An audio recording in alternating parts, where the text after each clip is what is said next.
আসসালামু আলাইকুম, শুভ সকাল সবাইকে। আমি নতুন ব্লগার, আপনাদের সাথে সবাই দোয়া করবেন আমার জন্য।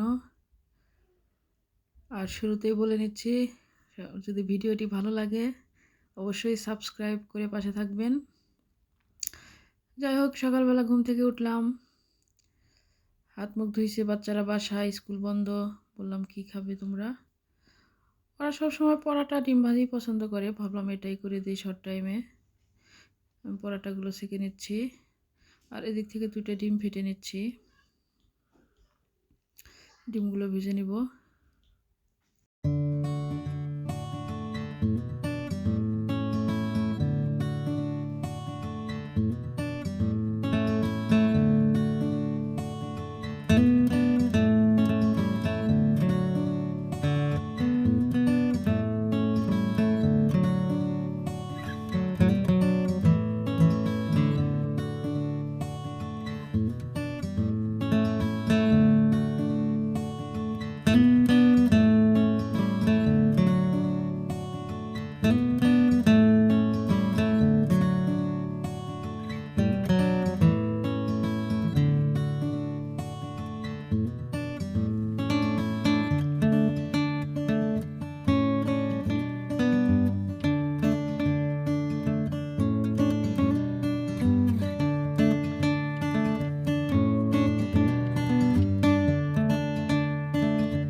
ডিমগুলো ভেজে নিচ্ছি।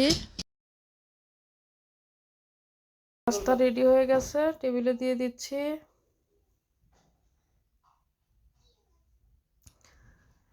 বড় ছেলেকে বলতেছি খেতে বসে যাও। বড় ছেলে বসেও গেছে। এখন ছোটটাকে ডাকতেছি। ওটা আমার দুষ্ট বাবা, তো কথা বললে শুধু জেদ করে। আমি ডাকতেছি নাস্তা খাওয়ার জন্য, সে বাইরে চলে গেছে। এই তো দরজা খুলে সিঁড়ির মধ্যে চলে গেছে। আসো বাবা, আসো, নাস্তা খেয়ে নাও। যাই হোক, অবশেষে তাকে আনতে পারছি। ছোট ছেলেও বসে গেছে, দুজনে নাস্তা খেয়ে নিচ্ছে। আল্লাহ হাফেজ সবাইকে।